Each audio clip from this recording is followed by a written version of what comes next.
So the next procedure we're going to do is a short crust, or short pastry. It comprises of flour, fat, in this case butter, and a little bit of water, a quarter of a teaspoon of salt.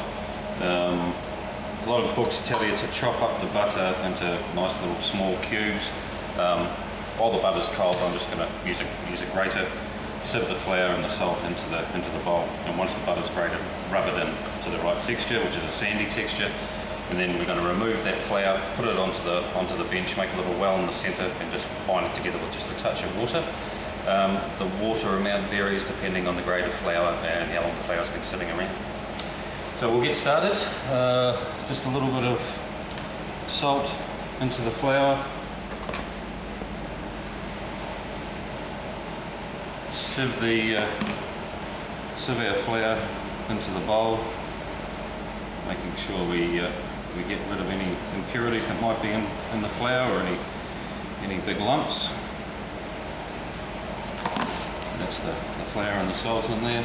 While the butter's really quite hard, we'll just grate that. We've got to move fairly quickly because we don't want the butter to warm up too much. We want it to be quite cold when we put it into the flour and start rubbing in.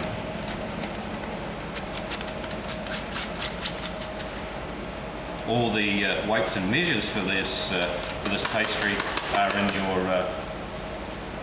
in your semester books, and because of the calculations that we're asking you to do, we won't give out the full recipe here. So just toss the grated butter into the flour so it all remains separate, and then using all four fingers, rub the fat through the flour with your thumb over your fingers, and we're going to keep on doing this until we reach a nice sandy texture, and then we'll put the binding agent, obviously the water, into a well on the bench, and that'll form a nice dough. Rest it in the fridge until we're ready to use it. Now you can see the colour changing. You have to work fairly quick because you don't want the butter to form into a big solid ball. Keep your fingers moving and moving and moving. The butter's all nicely rubbed in. You can see the colour change. It's nice and yellow with the butter. There's no big lumps of butter, and it's quite a loose, sandy texture. You won't get that texture if you don't move quite quickly. If you're too slow, you'll form a big lump, and you won't get the end result that you're after. So, I'm liking that. So we'll move our stand, and these things here, pastry scrape, get a hold on these, put it in your kit. Handiest thing, they're a screwdriver, they're a scraper, they're a knife and fork if you want, keep a hold of those. And onto the bench.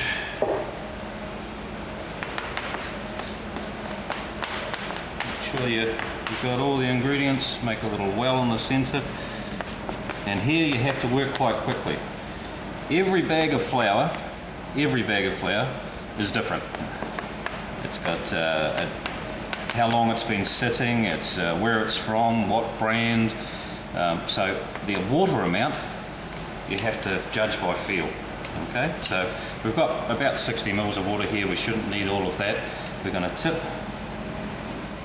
about half of it into the centre, and then start kneading the dough into a ball. A little bit more.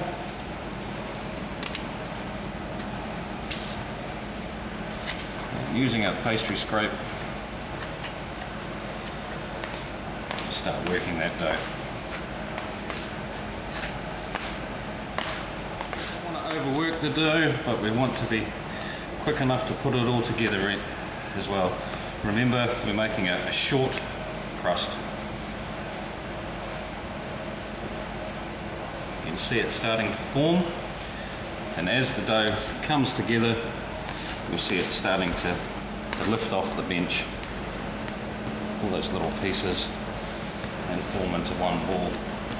We have to rest this in the fridge for a good 20 minutes before we use it. If we try and roll it out now, the butter would be too warm and the pastry would just fall apart. You have to rest it before we use it. See how that dough picks up all the little pieces off the bench? A nice clean bench now. We've got a nice soft dough. Just knead it together. Put it into a ball, and the best way of using short crust is to push it down quite flat. It makes it far easier to roll once it's rested. If you leave it into a ball, it's harder to roll and it can split. So that's the finished dough, short crust. We're going to wrap that up in a piece of Glad wrap, and then we're going to put it into the fridge to rest. So our next preparation is going to be sweet pastry. We've already made our short crust. If you have a look back at that video, it will show you the rubbing in process. I'm going to do exactly the same. We've got some soft flour here.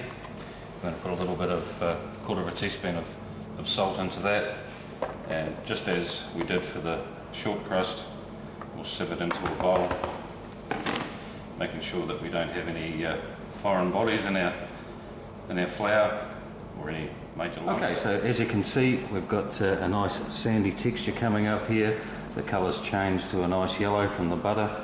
That's nearly the texture that we want. Next stage is icing sugar into a bowl. We're going to crack an egg on top of that. And cream the egg and the sugar mixed together. Now, if you don't have quite enough mix and the pastry's just a little dry, that can be because of the size of the egg. Again, it can be the grade of the flour or even the make, or how long it's been sitting around. How we fix that? Just add a little drop of water. See the icing sugar is all melted together with the egg. Next step is to put our flour and butter on the bench, create a well in the centre, and again, if we haven't got enough liquid here, we can add just a little bit of water to bring it all back together. So adding our sugar and egg mixture, make sure you get as much of the liquid sugar mix out of the bowl, otherwise your recipe will be wrong, and just feathering it into the centre, working it round.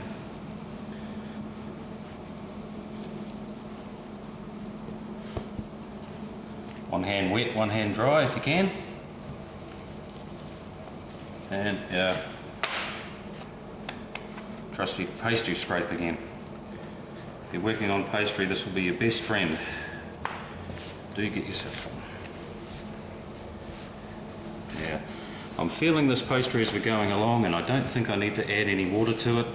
I can feel it nice and soft, and there's still quite a lot of liquid there. So that egg was big enough for this recipe. And again, short pastry, the same as sweet pastry, the same as the short pastry. Try not to overwork the dough, but be quick enough to put it all together also, without it starting to melt out. Some of you will have hotter hands than others, and it will fall apart a wee bit quicker, but don't worry about that.